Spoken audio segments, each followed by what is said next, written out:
네, 본문 말씀으로 회복의 시작은 회개입니다. 회복의 시작은 회개입니다. 제목으로 말씀 나눌 때 하나님께서 우리에게 은혜 주실 줄 믿습니다. 날씨가 어제까지 따뜻하다가 갑자기 오늘 또 싸늘해졌어요. 그죠? 하여튼 오락가락하는 날씨 속에서 건강 잘 유의하셔서 강건하시기를 축복합니다. 그리고 또 기도하실 때도 지금 이제 산불이 많이 거의 100%다 진화되었다고 오늘 뉴스를 봤는데 그 피해 입은 그 모든 그 사람들, 그 지역 사람들 하나님께서 또 돕는 손길도 많이 붙여주셔서 잘 회복되어지기를 또 같이 기도해 주시면 감사하겠습니다. 네. 오늘 다윗의 이야기를 좀 하려고 합니다. 다윗, 하나님의 마음에 합한 사람 다윗. 그러나 우리와 별 차이가 없었던 다윗. 그러나 결과는 우리와는 완전히 다른 사도행전 13장 22절에서도 말씀하는 것처럼 내 마음에 합한 하나님의 마음에 합한 다윗. 어떻게 그가 다윗이 될 수가 있었을까? 어떻게 다윗이 우리와 똑같은 사람이었음에도 불구하고 하나님의 마음에 합한 사람이 되었을까? 그것을 생각해 보면서 우리도 하나님의 마음에 합한 사람으로 우리 모두가 세워질 수 있기를 축복합니다. 자, 죄로 인하여서 우리 인간들과 하나님과의 관계가 틀어져 버렸습니다. 최초의 범죄는 아담과 하와의 선악과 사건으로 인하여 하나님과의 관계가 틀어져 버렸죠. 하나님께서 이 세상을 창조하시고 아담과 하와를 그 동산에다 두시면서 그 동산에다 창조하시고 하나님께서는 아담과 하와에게 명령을 내리셨습니다. 이 땅을 다스려라. 그러나 아담과 하와는 그 다스림의 권세, 대리 통치자의 역할을 잘 감당하지 못하고 선악과 유혹에 넘어져 버리고 결국은 그 일로 인하여서 하나님과의 관계가 틀어져 버렸다라는 것입니다. 자, 선악과를 따먹고 나서 하나님과의 관계가 틀어졌을 때에 아담과 하와가 먼저 하나님 앞에 찾아갔을까요? 아니면은 하나님께서 아담과 하와에게 먼저 찾아오셨을까요? 그렇죠? 하나님께서 아담과 하와에게 먼저 찾아오셨습니다. 자, 그래서 하나님께서 아담과 하와에게 찾아오셔서 물어보시죠. 내가 어디 있느냐? 하나님이 몰라서 물어보셨을까요?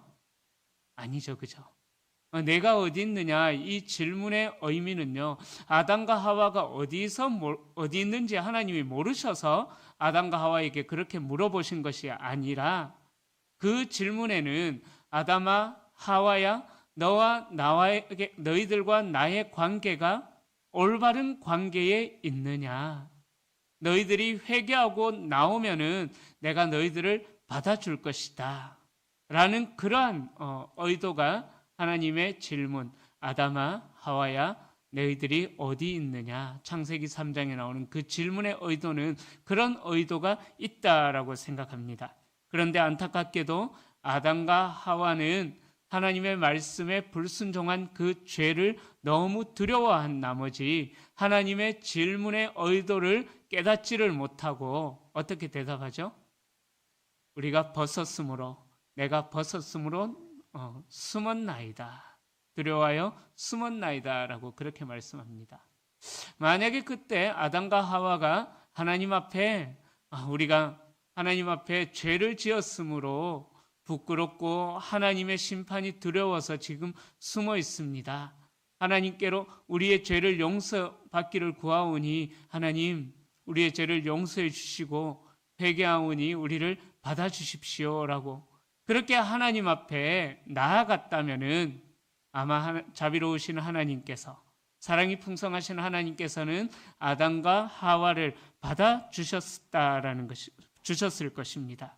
결국 하나님과의 틀어진 관계는 회개로부터 시작이 되어진다라는 거죠. 자, 이 회개로부터 시작되어지는 관계의 회복, 이것이 하나님과 우리 인간들만의 관계일 뿐일까요? 아니죠. 사람들과 사람들과의 관계에서도 무너진 관계가 회복되는 것은 회개로부터 시작이 되어진다라는 것입니다. 자, 그래서 우리 주님께서는 우리에게 말씀을 하시면서 내가 잘못한 것이 없을지라도 네가 먼저 가서 용서를 구해라. 회개를 해라. 그렇게 우리 주님께서도 말씀하셨다라는 거죠.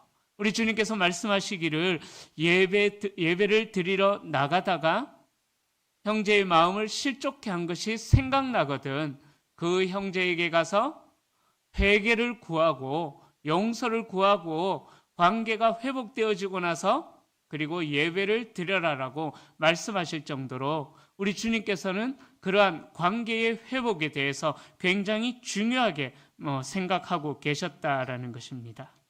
그러니까 하나님께서는 우리 인간들과 또 하나님과의 관계가 늘 친밀한 관계로 이어지기를 원하셨다라는 것입니다. 하지만 오늘 본문에 나오는 이 다윗은 그러하지를 못했습니다. 자, 다윗 자신은 간음죄와 살인죄를 저질렀다라는 것을 잘 알고 있었어요. 그죠? 하지만 왕으로 기름 부음을 받은 이후로부터 다윗은 오늘 본문에 나오는 그리고 또 이후에 나오는 모든 일들까지 늘 다윗은 자기가 곤란한 일들은 다른 사람들의 손을 빌려서 그 일들을 다 처리해 나갔다라는 거예요. 예를 들어서 밧세바의 그 범죄 사건 이후로 우리아를 죽일 때에 최전선으로 보낼 때에 다윗이 직접 명령을 내렸지만은 다윗이 우리아에게 직접 이야기한 건 아니에요. 그죠? 요압이라는 사람을 통해 가지고 우리아를 최전선에 보내 가지고 죽임을 당하게 했다라는 것입니다. 어찌 보면은 다윗은 이 우리아를 처리하는 그 사건뿐만 아니라 사울이나 아브넬이나 이스보셋의 죽음이 자신에게 분명히 득이 되었지만은 그러나 다윗은 자신이 직접 개입하지 않았기 때문에 그들의 죽음에 직접적인 개입이 없었기 때문에 어찌 보면은 다윗은 크게 죄책감이 없이 그러한 죄들을 저지르지 않았을까 생각을 해봅니다. 그러다 보니까 남의 아내를 빼앗는 일도 방금 말씀드렸던 우리아를 전장의 최전선으로 보내서 자기의 군사는 다 빠져버리고 우리아만 홀로 남게 하고 그래서 우리아를 죽게 만드는 그 일도 요압의 손을 빌려서 그 일들을 행하였기 때문에 어찌 보면 다윗은 그 우리아를 죽이는 일조차도 자기가 1차적인 원인이었음에도 불구하고 큰 죄책감이 들지를 않았다라는 것입니다. 이 사건들을 다시 한 번 더 생각해 보면요, 다윗은 결국 권력에 취해서 자기의 어떤 윤리적인 판단도 흐려져 버리고, 그죠?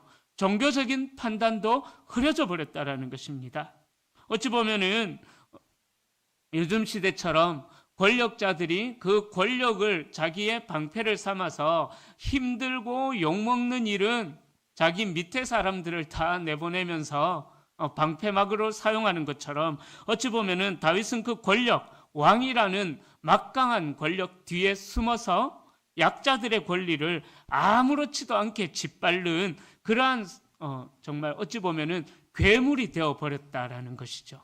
죄를 지어도 죄책감도 느끼지 않고 오늘 본문에 나단을 통하여서 그 죄가 드러나는데 이 나단을 통하여서 죄가 드러나기까지 다윗은 어떤 일말의 양심의 가책도 느끼지 못했던 그런 사람이 아니었을까 생각을 해봅니다.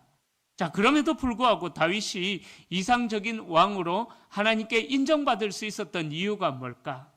본문에 나오는 하나님으로부터 그 죄가 하나님께서 나단에게 죄를 알려주시고 그 죄가 들통났을 때에 이 다윗은 즉각적인 회개가 있었다라는 거죠.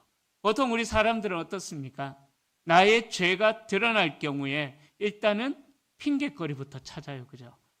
내가 안 그러려고 했는데 내 상황이 어쩔 수 없어서, 내 본뜻은 그게 아니었는데 내 실수로 그런 일들이 일어나 버렸다. 보통 이렇게 자기를 변호하고 또 방패막을 세워서 그 죄로부터 피하려고 하는 그런 마음들이 있지만, 그러나 오늘 다윗은 자기 죄에 대한 통찰력이 있었고요. 또 반성이 있었고 회개가 있었다라는 거예요. 인정이 있었다라는 거예요. 그리고 기꺼이 죄값을 치르겠다라는 겸손한 태도가 다윗에게 있었기에 하나님께서는 그런 다윗의 모습을 일반인들과 달리 회개할 줄 알고 자기의 죄값을 순순하게 받으려고 하는 그런 모습이 있었기에 다윗을 하나님의 마음이 아픈 이상적인 왕으로 세우지 않았을까 생각을 해봅니다. 그러기에 여러분들, 죄를 깨닫는 것, 죄가 죄라는 것이라는 것을 깨닫는 것, 깨달을 수 있다라는 것, 이것도 은혜라는 거예요. 할렐루야. 이 마음이 회칠한 무덤처럼 완악해져 버리고 굳어져 버리면은요, 죄를 지어도 그것이 죄인 줄 모르고 더 깊은 죄로 빠져들게 된다라는 거죠. 우리 옛 속담에 있는 것처럼 바늘 도둑이 소도둑 된다라는 말처럼, 그것이 작을지라도 그것이 죄라는 것을 깨닫지 못하게 되면은요, 우리는 더 심각한 죄를 지르는 자리까지 나아가게 된다라는 것입니다. 그러기에 죄를 깨닫는 것도 은혜다라는 사실입니다. 자, 다윗은 우리아를 위한 애도 기간이 끝나자마자 밧세바를 데려와서 이제 아내로 삼습니다. 그리고 시간은 무심히 흘러가서 어찌 보면 불륜이었죠. 그 불륜 부부 사이에 아이가 태어납니다. 자, 그렇게 사건은 마무리되어지는 것 같았습니다. 다윗의 범죄는 잊혀져 가는 듯 했습니다. 그러나 하나님께서는 다윗의 범죄를 기억하고 그때 심판하실 때를 가늠하고 계신다라는 거예요. 그래서 하나님께서는 잊지 않으시고 오늘 본문에 보면은 12장 1절부터 나오는 이야기가 나단을 통하여서 다윗의 그 범죄를 책망하시는 사건입니다. 자, 그렇게 나단 선지자를 통하여서 다윗의 죄가 드러나는데, 이 다윗은 범죄 이후에 약 1년의 시간이 정도 지난 시점에 오늘 본문이 일어난 일이다라는 것을 14절 말씀을 통해서 우리는 알 수가 있습니다. 자, 이는 하나님께서 다윗에게 회개할 시간을 무려 1년이나 주셨다라는 거예요. 그런데 1년이나 주셨음에도 불구하고 이 다윗은 회개하지 않고 그냥 성군인 것처럼, 어진 왕인 것처럼 그렇게 다윗은 백성들 앞에 서 있었다라는 것이죠. 자, 나단은 영원한 왕조에 대한 약속을 다윗에게 전했던 선지자였습니다. 그런데 그가 다시 다윗에게 찾아와서 다윗의 범죄를 책망하고 다윗의 범죄를 지적하고 하나님의 심판을 선포합니다. 자, 이는 사울에게 기름을 부은 사무엘이 그 사울이 하나님의 말씀에 순종하지 않아서 하나님께로부터 책망을 받았을 때에 사무엘이 사울을 책망하던 그때와 분위기가 비슷하다라는 거죠. 상황과 거의 동일합니다. 자, 그래서 1절부터 읽지는 않았어요. 본문이 좀 길어서 제가 7절부터 읽었는데 1절부터 4절에 보면은 나단은 자기를 찾아온 행인을 대접하기 위해서 가난한 자의 유일한 암양 새끼를 빼앗아서 대접한 부자가 있다라고 다윗에게 보고를 합니다. 양을 많이 소유한 부자가 손님이 오자 자기의 양이 아까워서 가난한 사람이 매일 애지중지 키우며 그렇게 모든 사랑을 부었던 유일한 양을 빼앗아서 손님에게 대접했다. 잘 아는 이야기죠. 그 이야기를 다윗에게 나단이 전합니다. 자, 그 말을 들었을 때 다윗이 어떻게 합니까? 5절에 보면은요, 다윗은 그 이야기를 듣자마자 즉시 분노하고 하나님의 살아계심으로 맹세하면서 어떻게 해요? 그는 마땅히 죽을 자다, 죽어야 된다, 죽여야 된다라고 그렇게 선언합니다. 그리고 거기서 그치지 않고 양 새끼를 4배로, 죽은 양의 새끼를 4배로 대갚아야 된다라고 그렇게 6절에서 또 판결을 합니다. 보세요. 다윗은 나단으로부터 그 이야기를 들었음에도 불구하고 이미 1년 동안 그 심령이 종교적으로도 무뎌져 버렸고 윤리적으로 무뎌져 버렸기 때문에, 하나님 앞에서 그 죄를 지었던 것도 무뎌져 버렸기 때문에 나단이 비유를 들어서 그렇게 이야기를 했음에도 불구하고 이 무뎌져 버린 다윗은 깨닫지 못했다라는 거예요. 바로 이것은 자신이 지은 죄를 생각하지 못했다. 즉 그의 하나님 앞에서 그의 마음마저도 죽어버렸다라는 것입니다. 다윗은 나단이 이야기한 부자보다 더 악랄한 짓을 저질렀다라는 사실을 다윗은 깨닫지 못했죠. 다윗은 자신을 향한 말씀을 비유로 선포하고 있는데도 불구하고 자기의 죄를 깨닫지 못할 정도로 굉장히 완악해져 있다라는 것을 볼 수가 있습니다. 여러분, 우리도 마찬가지입니다. 어찌 보면은 말씀을 들어도 나의 죄를 깨닫지를 못하는 완악해진 우리의 모습들, 그죠? 여러분, 다윗처럼 나의 죄를 깨닫는다라는 것, 우리는 알고 있기 때문에 쉬워요, 그죠? 쉬워요. 근데 우리가 다윗이 되었다 생각해 보십시다. 저 같으면은요, 그 죄를 숨기기 위하여서 저는 이런 방법을 선택했을 것 같아요. 쥐도 새도 모르게 또 밑에 신하를 시켜가지고 나단을 암살했을 것 같아요. 제가 다윗이었다면 저의 죄를 숨기기 위해서. 여러분들은 이 나단을 어떻게 처리하시겠습니까? 다윗처럼 하나님 앞에 회개함으로 나아가시겠습니까? 아니면 나단을 유배를 보낸다든지 암살을 한다든지. 그죠? 여러분, 다윗처럼 죄가 들통났을 때에 회개한다라는 것, 어찌 보면 정말 쉽지 않아요. 그죠? 우리가 얼마나 많은 말씀을 듣습니까? 그런데 그 우리에게 들려지는 말씀 중에 내가 받아들일 말씀은 잘 받아들이지만은 나의 회개를, 나의 결단을, 나의 어떠한 달라짐을 요구하는 그 말씀 앞에서는 때로는 혹시나 우리가 머뭇머뭇하고 있는 그런 악한 모습들 우리에게 있지 않을까 한번 돌아보시기를 바랍니다. 그러기에 죄를 깨닫는 것도 하나님의 은혜다라는 거예요. 옛날에 부흥회 같은 곳에 가면은요, 사람들이 그 부흥회에 참석하는 성도님들이 들어가면 복 받습니다, 나가도 복 받습니다, 밥그릇도 복 받습니다 하면은 복 받습니다라는 말이 끝나자마자 그 아멘과 연결이 되어지지 않는 말씀인데도 불구하고 그냥 무조건 복 받는다라는 말이 좋아가지고 제가 어릴 때 부흥회 가면은요, 제 아버지 어머니 뻘 되신 분들이 무조건 아멘 그랬던 기억이 납니다. 복 받을지어다 하면은 아멘 소리가 온 교회 안에 막 진동이 일어납니다. 하지만 우리의 죄를 회개하자라는 말씀이 선포되어질 때는요, 아멘 소리가 작아요. 말씀이 지적하고 있는 이 죄, 예를 들자면은 나단이 다윗에게 지적했던 그 죄가 나와 상관이 없다라고 생각해버리기 때문이다라는 거죠. 나는 그래도 이런 세상 사람들이 지었던 죄는 나는 안 짓고 있다. 그렇게 자기 변론을 하고, 사람들은 그렇게 보통 자기에게는 한없이 관대하고 다른 사람들에게는 잔인할 정도로 엄격한 모습을 우리가 보이고 있다라는 거예요. 그러나 사랑하는 성도님들, 말씀 앞에서 솔직하게 우리의 모습을 좀 돌아보셔야 합니다. 솔직하게 돌아보면 깨닫지 못하고 있는 다윗이나 우리나 똑같다라는 것을, 도찐 개찐이다라는 것을 우리는 깨닫게 됩니다. 사랑하는 성도님들, 말씀이 선포될 때마다 하나님께서 나에게 하시는 말씀이다. 말씀이 선포될 때 들었나? 뭐라 하나? 잘 듣고 해라.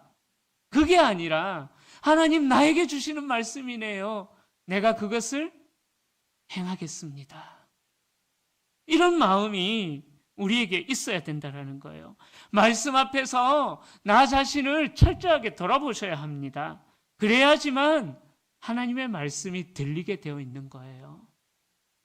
우리 그리스도인들에게 가장 큰 위기는요, 하나님의 말씀이 들리지 않는 것, 그래도 잘 사는 것과 같은 착각에 빠져서 살아가는 것, 이것이 우리 그리스도인들에게 가장 큰 위기임을 기억하셔서 늘 선포되어지는 말씀 앞에서 우리의 모습을, 다른 사람을 돌아보는 것이 아니라 어떤 회개를 촉구하는, 회개를 요구하는 말씀이 선포되어질 때에 그 사람이 그랬어, 다른 사람을 떠올리는 것이 아니라 내가 그 죄를 저지르지 않았다고 할지라도 혹시나 내 속에 그러한 모습이 없는가, 오늘 다윗의 이 죄도 나에게 이러한 모습이 없는가, 말씀 앞에서 늘 우리 자신의 모습을 돌아볼 수 있기를 바랍니다. 그래서 늘 말씀 앞에서 나를 돌아보셔서 원수 마귀를 이길 수 있는 우리 모든 성도님들이 될 수 있기를 축원합니다. 자, 두 번째로 이제 죄에 대한 심판이 선포되어지죠. 나단은 마치 사무엘이 사울에게 심판을 선포했듯이 다윗에게 심판을 선포합니다. 7절에 나오죠. 당신이 그 사람이라. 당신이 그 사람이라. 7절부터 보면 하나님께서 다윗에게 얼마나 많은 은혜를 베푸셨는지 이야기합니다. 하나님께서 다윗을 사울의 손에서 구원해서 왕으로 세우시고 집과 아내와 나라를 주셨고 또 부족한 것이 있다면 더 주셨을 것인데 다윗이 말씀을 업신여기고 우리아를 죽이고 그 아내를 빼앗았다면서 다윗에게 유죄 판결을 7절부터 9절에 내립니다. 율법의 원칙에는 눈에는 눈, 이에는 이 동해 복수법을 이야기합니다. 그래서 나단도 다윗이 구약의 사람이었기 때문에 나단도 다윗에게 이 동해 복수법을 선포하죠. 다윗이 우리아를 칼로 죽였으니까 어떤 일이 일어나느냐? 다윗의 집안에서 칼이 떠나지 않을 것이다. 그리고 우리아 아내를 빼앗았으니까 그의 아내마저도 빼앗겨서 그 이웃과 동침하는 일이 벌어지리라. 10절부터 11절에서 선포되어집니다. 그리고 그 일들을 백주 대낮에 일어나게 하셔서 다윗의 수치를 드러내게 하시겠다라고 두려운 심판의 말씀을 선포합니다. 이 일이 어떻게 일어납니까? 다윗의 아들이, 그죠? 압살롬이 다윗의 아내를 백주 대낮에 다윗이 범죄했던 그 옥상에서 동일하게 범죄를 저지르는 일들이 일어났지 않습니까? 여러분, 실제로 이 일이 그렇게 다윗에게 일어납니다.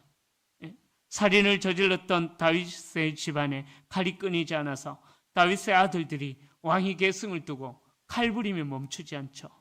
또한 다윗이 저질렀던 그 간음죄는 말씀드렸던 것처럼 다윗의 아들 압살롬이 반란을 일으킬 때에 아히도벨이 그것을 제안했잖아요. 그렇죠?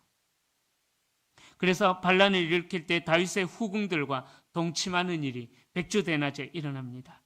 다윗은 자기 죄로 인하여서 고통스러운 일을 겪어야 했고 그 모든 고통이 자기 죄 때문이다라는 것을 인정하는 시간을 보내야만 했습니다.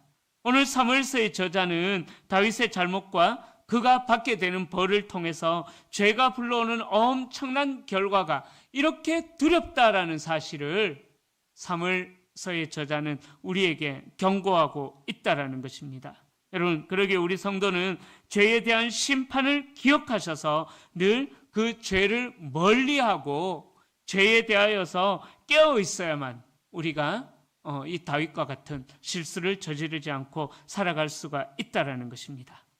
자, 이제 다윗의 위대한 점이 세 번째로 나옵니다. 회개하는 자에게 임하는 하나님의 자비, 하나님의 긍휼이 본문에서 나타납니다. 다윗은 그 양새끼를 빼앗았던 부자의 악행에 대해서 반드시 그의 목숨을 거두어야 된다라고 선언했지만 하나님께서는 더 큰 죄를 범한 다윗의 생명을 빼앗지는 않으셨습니다. 이는 다윗이 즉시 회개했고 하나님이 그의 죄를 사해 주셨기 때문인 것이죠. 하나님은 다윗의 죄를 보응하시되 긍휼 있는 심판, 하나님의 용서, 하나님의 자비가 있는 심판을 다윗에게 내리셨던 것입니다. 다윗이 사울과 다른 점은 심판의 말씀 앞에서, 심판의 선언, 심판의 선포 앞에서 다윗은 핑계를 대지 않았다라는 것입니다. 다윗은 자기 죄를 인정하여서 자복했고, 그래서 나단은 하나님께서 그의 죄를 사하셨다라는 것을 알려주시고 그가 죽지 않을 것이다라고 13절에서 선언합니다. 여러분, 만일 사람이 행한 그 죄에 따라서 하나님의 긍휼이 없는 심판이 임한다면은 우리는 이 땅에서 호흡하며 살아갈 수 있는 존재가 아무도 없다라는 것입니다. 로마서 6장 23절 말씀처럼 죄의 삭은 사망이다라고 분명하게 말씀하셨기 때문에 죄의 결과는 그냥 사라지는 법이 없다라는 것을 우리에게 말씀하고 있는 것입니다. 그러기에 우리가 죄를 지었다라는 사실이 깨달아질 때에 우리가 어떤 변명으로 우리의 죄를 가리려고 하지 마시고 그 죄를 다윗처럼 인정하고 하나님께서 깨닫게 하실 때에 우리의 죄를 인정하고 하나님 앞에 나아가서 즉각적으로 회개하는 이러한 겸손의 자세, 이것이 우리에게 필요하다라는 것입니다. 때로는 하나님의 책망의 말씀이 주어졌을 때라도 즉시 회개함으로 참된 회복과 참된 변화를 우리가 이루어낼 수 있기를 축복합니다. 이제 말씀을 정리하겠습니다. 여러분, 죄의 속성은 커질 수밖에 없어요. 우리 속담처럼요, 바늘도둑이 소도둑 되는 것처럼 죄의 속성은 점점점 더 커질 수밖에 없습니다. 그러나 죄의 속성이 커질수록 그 죄에 대한 심판 역시 커진다라는 거예요. 그러기에 조그만 죄라도 그것이 내가 죄다라는 것을 하나님께서 깨닫게 하셨을 때에는 그때 회개해야지. 괜찮아. 당장 내게 다윗의 그 1년 동안 아무런 일이 일어나지 않아서 다윗이 잊혀졌겠지. 아무도 몰라. 나 하나님과 나만 아는 거니까 내만 조용히 있으면 돼. 그런 안일한 생각을 가지고 지나가다 보면은요, 죄에 대한 심판의 결과도 고통도 더 커지게 된다라는 거예요. 만약에 다윗이 즉각적으로 회개했다면, 1년의 시간이 허비하지 않고 즉각적으로 회개했다면은 아마 하나님께서 다윗의 집안에 칼부림도 일어나지 않게 하고 다윗의 아들의 반란도 일어나지 않았을 것이다라고 저는 생각합니다. 여러분, 죄를 죄로 덮은 악행은 심판의 크기만 키울 뿐 절대로 해결이 되어지지 않는다라는 사실입니다. 그러기에 즉시 회개해야만 합니다. 복음의 핵심은 죄를 범하지 말라가 아니에요. 복음의 핵심은요, 죄를 범하지 말라가 아니라 죄를 회개하라입니다. 기억하셔야 합니다. 복음의 핵심은 죄를 범하지 말라, 이게 핵심이 아니라 죄를 회개해야 된다. 이것이 복음의 핵심이라는 거예요. 그래서 우리 주님께서도 이 땅에 오셔서 내가 죄인들을 회개시키러 왔노라 라고 말씀하셨지 않습니까? 죄에 노출될 수밖에 없는 존재인 인간은 회개에 합당한 열매를 맺어서 죄의 사함의 은혜를 누리며 죄를 멀리하는 삶을 살아가야만 합니다. 그래서 우리가 하나님 앞에서 늘 깨어 있어서 우리의 죄를 회개함으로 참된 회복과 참된 변화를 이루어 나가는 그 은혜를 누리며 살아가시는 우리 모든 성도님들이 다 되시기를 우리 주님의 이름으로 간절히 축원합니다. 네, 우리